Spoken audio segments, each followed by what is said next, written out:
ሰላም የቅዱስ ጉዳይ እያስጨነቃት ነው። የቅዱስን ፍቅር ትቀበለው ይሆን ወይስ እንዴት ነው? ቅዱስ ጽዮንን ትቶ አሁን ወደ ሰላም ዙሯል። እውነትም ከልቧ እንዳልሆነና እወድሃለሁ አፈቅርሃለሁ የምትለው ከልቧ እንዳልሆነ ገብቶታል። ነገር ግን ከልቧ ባይሆንም ከሷ ጋር ፍቅር መጀመር ይፈልጋል እና ፍቅሩን ብትቀበለው እውነት ሁለቱ ጥሩ ፍቅረኛሞች ይወጣቸዋል ብላችሁ ታስባላችሁ? አላቅም። እኔ ለሰላም በጭራሽ የሚመጥናት አይመስለኝም። ቤተሰብ ሰላም በጣም ፈታ ያለች ናት። በዛ ላይ የሀብታም ልጅ ናት ምናምን አይዶን ነው። እኔ ለሰላምዬ እንደዚህ ቅዱስን አልመኝላትም። እውነት ለመናገር ጌታን አልመኝላትም። ለሷ ይሆናታል ብዬ በጭራሽ አላስብም። ሲቀጥል አሁን ትልቅ ሀሳብ ውስጥ ገብታለች። እንግዲህ ከዚህ ፉክክር የገባችው ጽዮን እዝራን እንድትተውላት ነው ለሃና ቅዱስን እሷ ትታላት ማለት ነው። በዚህ ፉክክር ነው የገባችበት። ነገር ግን አሁን እንግዲህ በፉክክር ገብታ ነገሩ ወደ ሌላ ዙሮ በጣም አሳዝኗታል ቅዱስ። አንድ ሰው ደግሞ ካሳዘናችሁ ውስጣችሁ ገብቶ ስለዛ ሰው የምታስቡ ከሆነ የሆነ ስሜት አለ ማለት ነው። ገብቷችኋል? ቅዱስ በጣም አሳዝኗታል። ቅዱስ በቃ አንቺ ከልብሽ አይደለም የቀረብሽኝ አውቃለሁኝ። ነገር ግን ከልብሽ ባይሆንም እባክሽን ካንቺ ጋር ሁኜ ፍቅር ልጀምር፣ አንቺ መድኃኒት ይሁኝልኝ ብሏታል። መድኃኒት ነሽ፣ ለወደፊት የኔ መድኃኒት የምትሆኙ አንቺ ነሽ ብሏታል። እውነት የቅዱስ መድኃኒት ትሆንለት ይሆን ሰላም? ወይስ ያው የነገሩ መጨረሻ ትሆንለታለች? ማለቴ አልፈልግም እንዳትለው ነው የምፈራላት። ግን በጣም አሳስቧታል፣ በጣም አስጨንቋታል። እንግዲህ ቤተክርስቲያን እንኳን ሄዳ ማታቀውን ምናሴን ጠርታ ቤተክርስቲያን ሄዳለች ማለት ነው። በጣም አስጨንቋታል ማለት ነው። ይሄ ነገር በጣም እያሳሰባት ነው። ስለዚህ ምናልባትም ፍቅሩን ተቀብለው አንድ ላይ ሊኖሩ ይችላሉ። ግን እኔ በበኩሌ ሁለቱ አብረው ይሄዳሉ አይመስለኝም። ብቻ ግን ወደፊት የምናየው ይሆናል። ለማንኛውም በጣም እያሳሰባት ነው። ቅዱስ በጣም እያሳዘናት ነው። አንጀቷ ውስጥ ገብቷል። እያሳሰባት ነው። ካሳሰባት ደግሞ ታዝንለታለች። ከሀዘኔታ ቀጥሎ ደግሞ ያው ሌላው ነገር ይቀጥላል ማለት ነው። ሰላም የኔ ምርጦች እንዴት ናችሁልኝ? ሰላም ናችሁ? ይብያላችሁበት የዓለም ዳርቻ ሰላማችሁ ይብዛልኝ። ወደ ቻናሌ ስለመጣችሁ ከልብ አመሰግናለሁ። ውድና እየተከበራችሁ የኔ ምርጦች ማለት ነው። እንግዲህ ለቻናሉ አዲስ ከሆናችሁ ሰብስክራይብ እያደረጋችሁ እባካችሁን ቻናሌን አሳድጉልኝ፣ ከፍ አድርጉልኝ። ነባር ቤተሰቦች ደግሞ ፕሌስ ላይ ከማድረጋችሁን አትርሱ። እና እስኪ ስለ ሰላምና ቅዱስ ሀሳብ አስተያየት ካላችሁ ቤተሰቦች አካፍሉኝ። ቅዱስና ሰላምዬ አንድ ላይ ይሆናሉ ወይስ አይሆኑም? አንድ ላይ ቢሆኑስ እውነት ጥሩ ፍቅረኛሞች ይወጣቸዋል አይወጣቸውም? ቅዱስስ ለምንድን ነው ያህንን ጋብቻ የተቀበለው? ቤተሰቦቹን አማክሯል? አላማከረም? ቅዱስ አልኩኝ እዝራ እንግዲህ ሀናን ደውሎ የፍቅር ጥያቄ ማለት የጋብቻ ጥያቄሽን ተቀብያለሁ ብሏታል።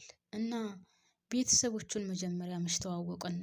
የሁለቱ ቤተሰቦች አልተዋወቁም። የሁለቱ ቤተሰቦች ብቻ ሳይሆን ውድ ቤተሰቦች ሁለቱ ራሳቸው እዝራና ሀና ምንም አይነት የተግባባ ነገር የላቸውም። አብረው ጊዜ አላሳለፉም። ከእሷ ቤተሰቦች መጥቶ የእሷን ቤተሰቦች አልተዋወቀም። እሷም ከሱ ቤተሰብ ሂዳ አልተዋወቀችም። ምናልባት አቶ ቃለ አብ ሳያቅ ማለቴ አባቱ ሳያቅ ሊያገባት ይሆን? መቼም ያለምንም ምክንያት ተነስቶ እሺ ያገባሻለሁ አይላትም።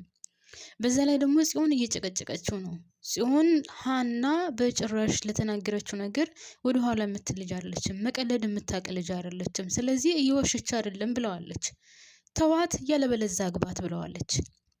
በሌላ በኩል የጽዮን እህት ቤቲ ተብዬዋ በጭራሽ ሀናን አያገባም፣ እኔ እያለሁ ሙቼ እገኛለሁ እንጂ ሀናን አያገባም ብላለች። እውነት ቆይ እሷ እኔ እያለሁ ያለችው እሷ ልታገባው ፈልጋ ነው ወይስ እህቷን ልታጋባ ፈልጋ ነው? ሀናንስ ምን ልታደርጋት ነው? መቼም እርግጠኛ ነኝ ትገላታለች ብታገኛት። እችናት ፍቅረኛው ብላ ጽዮን ካሳየቻት የሆነ ነገር ሀናን ታደርጋታለች። እኔ በጣም የምፈራው እንደታውቃላችሁ ሀና አሁን ትልቅ ችግር ውስጥ እየገባች ነው። የሆነ የሚወርድባት ወይም በህይወቷ ላይ የሚከሰትባት ነገር የሚመጣ ይመስለኛል። ለምን ካላችሁ እዝራ እሺ አገባሻለሁ ብሎ ይህንን ነገር ተቀብሏል። ገብታችኋል? ቤተሰብ ተቀብሏል። ስለዚህ እሺ ብሎ ከተቀበለ ጽዮን ጋር ተገናኝቶ በቃ እሺ አገባሻለሁ ብያታለሁ ብሎ ለጽዮን ከነገረቻት እህትየዋ ጋር ሄዳ ትነግራታለች። እመትየው ደግሞ ካኪ ዘራፍ ነው ያለችው። ተይው በቃ እዝራን እንተው ስትላት ጽዮን በጭራሽ ሞቼ እገኛለሁ እንጂ እዝራን አልተውም፣ እኔ በህይወት እያለሁኝ በጭራሽ እዝራን አልተውም ብላለች። ስለዚህ እሺ አገባሻለሁ ብሏታል የሚለውን ከሰማች እርግጠኛ ነኝ አተኛላትም ማለት ነው ለሀና። እና ሀና ችግር ውስጥ እየገባች ይመስለኛል ሳታውቀው። እንግዲህ ያው ቤተሰብም አያውቅም ማንን ልታገባ ነው፣ ፍቅረኛዋ ማን ነው የሚለውን እንግዲህ ከሰላም ውጪ ሌላ ማንም የሚያውቅልም። በነገራችን ላይ ሰላም ራሱ እዝራን አግባኝ ብዬ ጠይቄው እሱ ግን ሳቀብኝ፣ ገና ልጆች ነን ብሎ አለን ስትላት ሰላም ራሱ በጣም ነው የተቆጣቻት። እንዴት እንደዚህ ትያለሽ? እንዴት አግባብ ብለሽ ጠይቂዋለሽ? እናንተ እኮ ገና ልጆች ናችሁ፣ ገና ብዙ ነገር ይቀራችኋል። እዝራ እንዳለው ገና ትምህርታችሁ ራሱ ብዙ ነገር ይቀረዋል ምናምን ብላታለች። ሀና ግን ማግባቱን ፈልገዋለች። እኔ ህፃን ልጅ አይደለሁኝም። እዝራን ራሱ እኔ ገጠር በሆን ኑሮ 3 ልጅ ነበር እስካሁን ድረስ እኔ 22 ዓመቴ ነው፣ ህፃን ልጅ አይደለሁም ብላለች። እውነቷን ነው። ለጋብቻ ደርሳለች። ያው ትምህርቷ ነው እንጂ 22 ዓመት ማለት ቀላል አይደለም። እውነት ወደ ገጠራማ አካባቢ እኮ እንደው አሁን እንጃ እንጂ በ9 ዓመት በ10 ዓመት በ11 ዓመት ነው የሚዳረው። ስለዚህ በ13 እና በ14 ዓመት ወልዳለች የገጠር ልጅ። ስለዚህ እንኳን 22 ዓመት አይደለምና 22 ዓመት ማለት በጣም ትልቅ ናት።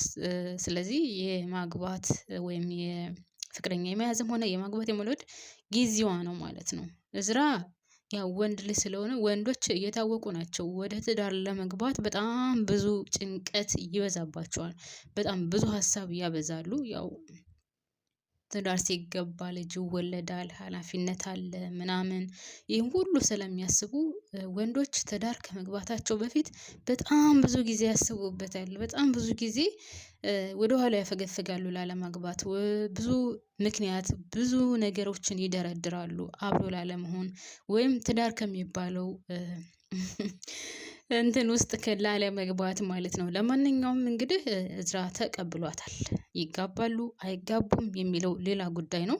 እንግዲህ ወይዘሮ ሜላት አቶ መስፍንን ጠርታ ያው ምናሴ ያሳምንልሃለሁ ብሎ ስለነበረ ምናሴ በነገራት መሰረት እሱ ብቻም ሳይሆን ሰላምዬ ማለት ሀኒቾም ተይ በቃ አባዬ ያላት ልጅ ትቀጠር እስኪ እንያት ምናምን ብላ ስለነበረ ያው ልጆቹ ስላሳመኗት እሺ በቃ አስብበታለሁ ብላ እንግዲህ አቶ መስፍንን ደውላ ቤት ጠርታው ነበር። ስለዛች ልጅ አሁንም በድጋሚ አንስታ ነበር። ነገር ግን በጸብ ነው የጨረሱት ነገሩን። ከእሷ ጋር ምንም አይነት ግንኙነት የለህም ወይ?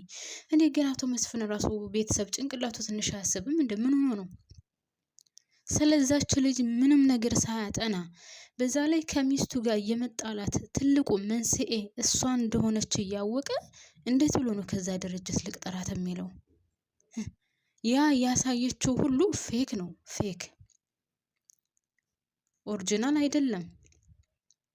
ስለዚህ እኔ እንዴት እንደሚሸወድ አላውቅም። በዛ ላይ አሁንም በድጋሚ እየተገናኙ ምሳ እየበሉ ነው፣ እያወሩ ነው፣ እየተቀራረቡ ነው። ስለ ሚስቱ እያወራላት ነው። ሚስቱ ምን አይነት ደረቅ እንደሆነች፣ ምን አይነት ደግሞ እልህኛ እንደሆነች ሚስቱን አሳልፎ እያማላት ነው ለዛችኛዋ። እንግዲህ እንደዚህ እያወራት እያለ እንዴት ብሎ ነው ከዛ ድርጅት የሚቀጥራት? በሷ ምክንያት ተጣልተው እንደሆነ እያወቀ በሷ ምክንያት ከሚስቱ ጋር ተጣልቶ እንደሆነ እያወቀች እየቀረበች የምታናግረውን ሴት እንዴት ነው ከዛ ድርጅት ልቅጠራት የሚለው? ሰውዬው አያስብም እንዴ? በሷ ምክንያት ነው ከልጆች እናት ጋር የተጣላሁት ብሎ አያስብም? ሰላም ራሱን ብለዋለች። ምናሴ ራሱ ምን ብሎታል? የእናታችንን ሞራል ጠብቅ ብለውታል። ሰላምዬ ራሱ ካሁን በኋላ እኔ ከእናቴ ጎን ነው የምቆመው፣ እያደረክ ያለው ነገር ትክክል አይደለም፣ ከእናቴ ጋር የተጣላህበት ምክንያት ያች ልጅ ሆና እያለ እንዴት ብሎ ነው ከዛ ድርጅት እንቅጠራት የምትለው ብለዋለች። እና አቶ መስፍን አሁን እየተሳሳተ ይመስለኛል። በነገራችን ላይ ቤተሰብ በጣም እየተሳሳተ ነው፣ በጣም ከሚገባው በላይ። ምን እንደሚገጥመው አላውቅም። በሌላ በኩል ደግሞ ውድ ቤተሰቦች እንግዲህ አቶ ቃለአብ ወይዘሮ ሜላት ወይም ስለ ወይዘሮ ሜላት በጣም እያሳስበው ነው።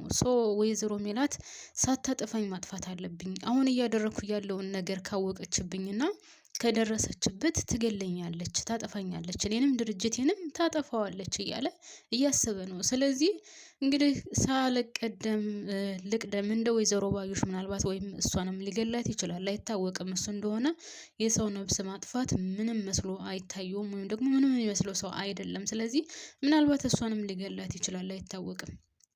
እና ያው ሳልቀድም ልቅደም ነው እንግዲህ መስፍንንም አግኝቶን ነበር።